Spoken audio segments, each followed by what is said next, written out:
Shalom, selamat pagi Bapak Ibu, Saudara kasih Tuhan, berjumpa kembali dalam pembahasan kita tabernakel dari halaman luar. Dari halaman luar kita masuk kepada ruang kudus. Dari halaman luar menuju kehidupan yang lebih dalam.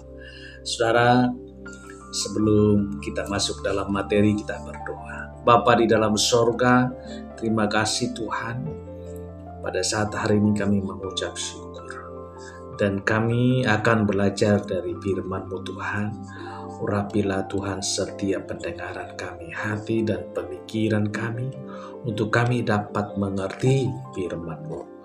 Dan biarlah Engkau Tuhan yang berkuasa atas hidup kami, mengajar kami. Sepanjang video ini Tuhan, biarlah kasih Tuhan yang selalu memberkati kami. Dan kami mengerti kebenaran firman-Mu. Dalam nama Tuhan Yesus kami berdoa dan mengucap syukur. Haleluya. Amin. Amin. Saudaraku dikasihi Tuhan, setelah seseorang melewati halaman luar tabernakel, tempat mesbah korban bakaran dan bejana pembasuhan, ia akan memasuki ruang kudus, saudara. Ini bukan lagi tempat umum, dan hanya para imam yang boleh masuk ke dalam setiap hari untuk melayani di hadapan Tuhan. Dalam konteks zaman Musa, saudaraku, bahwa langkah ini menggambarkan tradisi dari penebusan dosa menuju pengudusan dan pelayanan. Di halaman luar, manusia berdamai dengan Allah melalui darah korban. Di ruang kudus, manusia berjalan bersama Allah dalam ketaatan dan persekutuan yang kudus. Saudaraku, ruang kudus adalah tempat keintiman rohani. Keintiman rohani yang sedang dibangun. Nah, jika di halaman luar berbicara tentang diselamatkan, maka ruang kudus berbicara tentang kehidupan dan dikuduskan. Inilah tahap pertumbuhan iman, di mana umat Allah belajar melayani, di mana umat Allah belajar menyembah dan hidup di bawah terang hadirat-Nya. Kondisi dan kontekstualnya pada zaman itu, saudara, bukan sekedar tempat ibadah, tapi sekolah rohani di mana Allah mengajar Israel tentang kekudusan, di mana Allah mengajar orang Israel tentang ketertiban dan hadirat Allah ada di sana. Dan mereka diajar tentang ketertiban, dan mereka diajar tentang kekudusan, dan mereka diajar tentang hadirat Allah itu sendiri.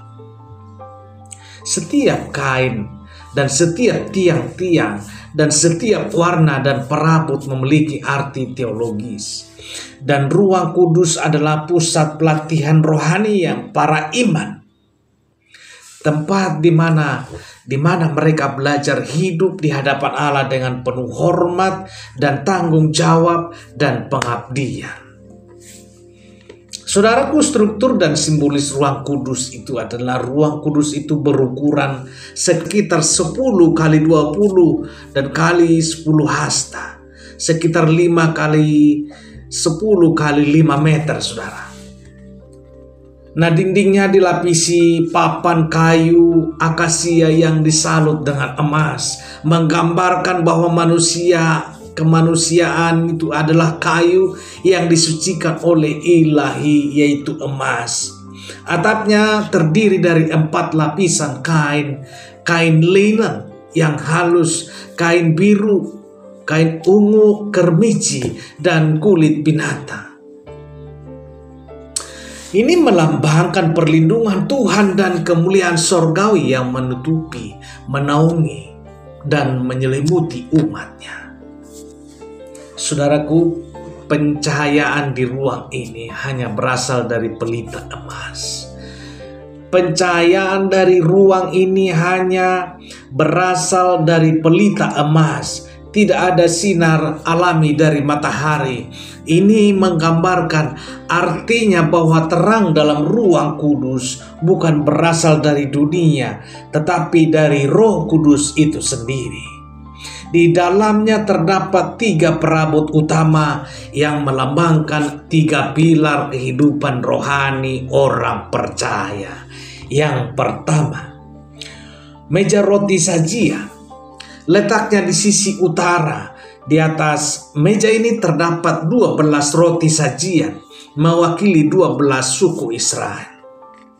Nah, setiap roti disusun dalam 2 tumpukan yang diganti setiap hari Sabat oleh para imam. Tertulis dalam Imamat 24 ayat 5-9. Nah, roti ini disebut juga roti kehidupan, karena melambangkan kehadiran Tuhan yang menopang umatnya. Dan bermakna bahwa roti ini adalah simbol firman Allah. Seperti tubuh butuh makanan, nah roh kita butuh firman setiap hari. Nah, Yesus sendiri berkata dalam Yohanes 6 ayat 35, "Akulah roti hidup, barang siapa datang kepadaku, ia tidak akan lapar lagi."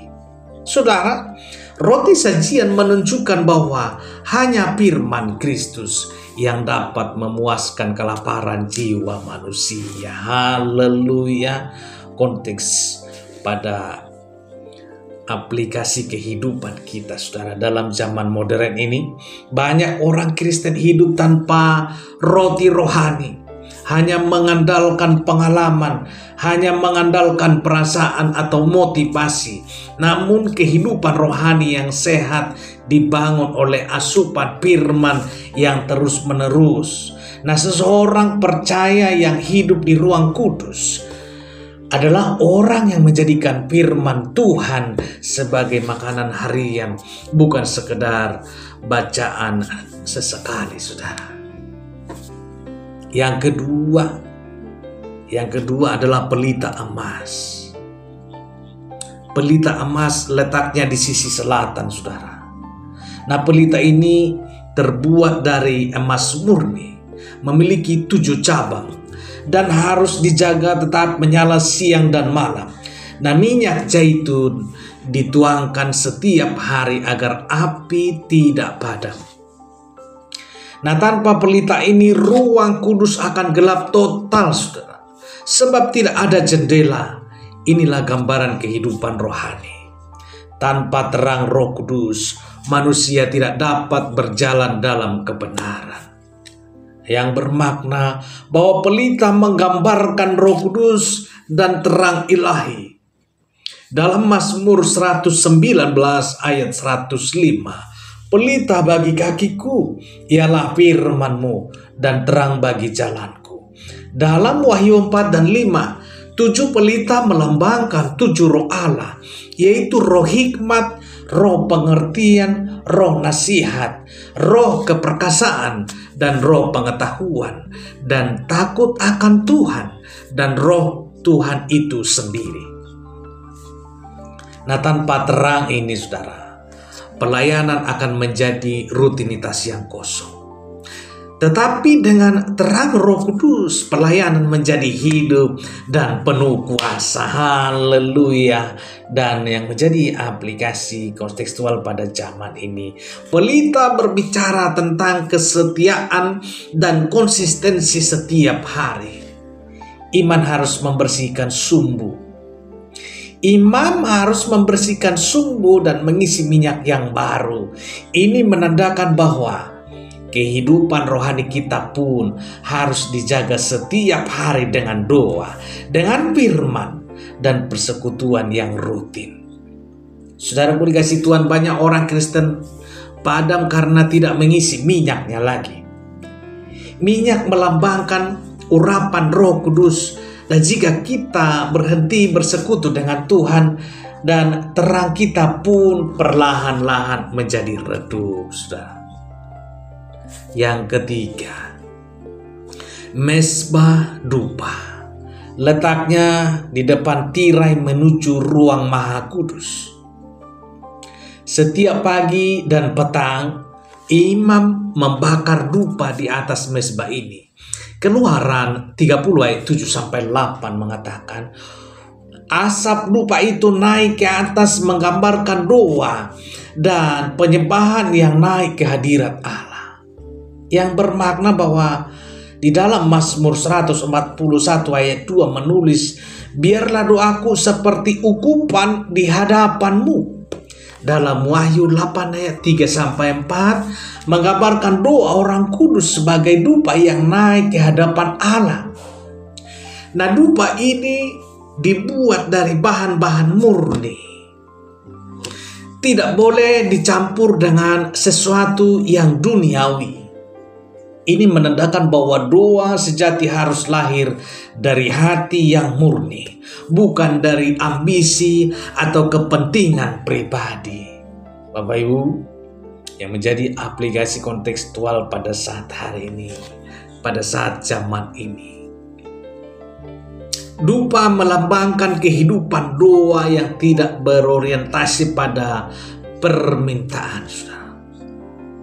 Tetapi pada persekutuan orang yang hidup di ruang kudus, bukan lagi berdoa untuk meminta berkat, tetapi untuk menikmati hadirat Tuhan. Haleluya. Kehidupan doa yang sejati bukanlah menolong, melainkan dialog, saudara. Tempat jiwa berjumpa dengan Allah. Ruang kudus adalah tempat roh manusia berbicara dengan roh Allah. Haleluya. Nah, Bapak Ibu, arti teologis ruang kudus dalam rencana keselamatan. Nah, secara keseluruhan ruang kudus melambangkan kehidupan orang percaya setelah diselamatkan. Inilah tahap pertumbuhan iman menuju kedewasaan rohani. Nah, 3 perabotnya menggambarkan 3 aspek utama kehidupan Kristen. Saudaraku, perabotnya roti sajian, makna spiritualnya hidup oleh firman. Saudara, pelita emas yang bermakna dengan kehidupan oleh Roh Kudus. Dan perabot mezbah dupa yang bermakna dengan hubungan doa dan penyembahan. Hubungan doa dan penyembahan setiap hari. Nah, Bapak Ibu yang dikasihi Tuhan, ketiga aspek ini harus seimbang. Ketiga aspek ini harus seimbang. Tanpa firman, doa menjadi hampa. Tanpa doa, pelayanan menjadi kering. Tanpa Roh Kudus, semuanya menjadi ritual saja. Nah, Bapak Ibu yang dikasihi Tuhan, konteks iman di zaman sekarang. Hari ini Tuhan memanggil setiap orang percaya untuk tidak berhenti di halaman luar, tempat pengampunan dosa, tapi masuk lebih dalam ke ruang kudus, di mana iman menjadi hidup dan menyala. Haleluya. Kita hidup di zaman ini di mana banyak orang tahu tentang Tuhan, saudara, tapi tidak kenal Tuhan. Mereka tahu ayat, tapi tidak mengalami hadirat.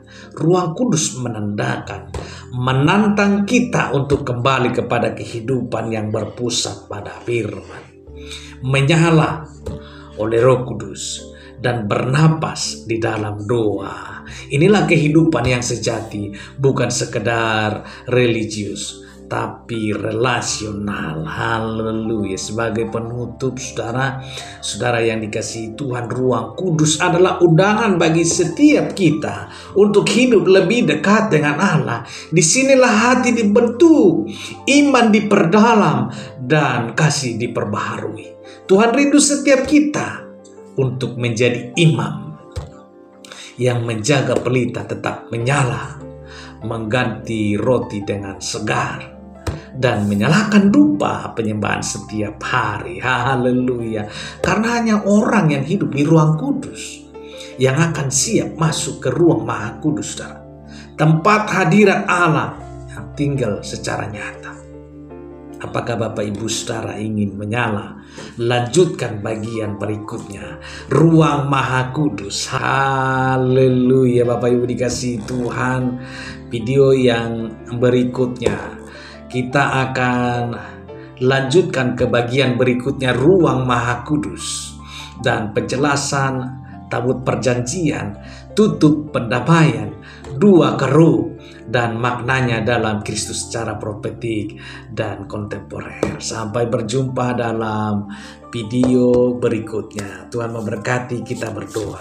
Bapa di dalam surga, terima kasih Tuhan untuk pengajaran kebenaran firman Tuhan pada saat hari ini. Untuk kami mengerti, semakin mengerti, hidup kami ini adalah tabernakel yang kami jalankan sesuai dengan kebenaran firman Tuhan. Pengajaran-pengajaran yang membawa hidup kami ini semakin dekat, semakin mengerti, dan semakin menyadari bahwa perjalanan kehidupan kami adalah tabernakel di kenyataan pada zaman ini.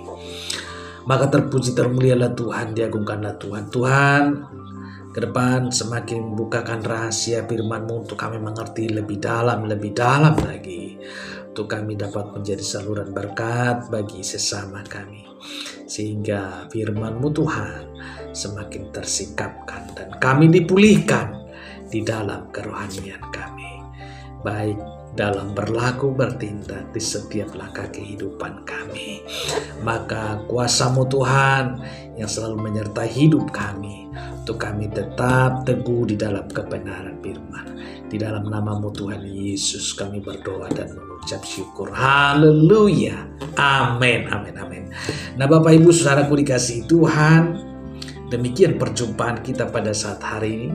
Sampai bertemu kembali dalam pembahasan berikutnya, yaitu tentang Ruang Maha Kudus dengan penjelasan tabut perjanjian, tutup pendamaian, dua kerub, dan maknanya di dalam Kristus secara profetik dan kontemporer. Haleluya. Tuhan Yesus memberkati. Haleluya. Amin.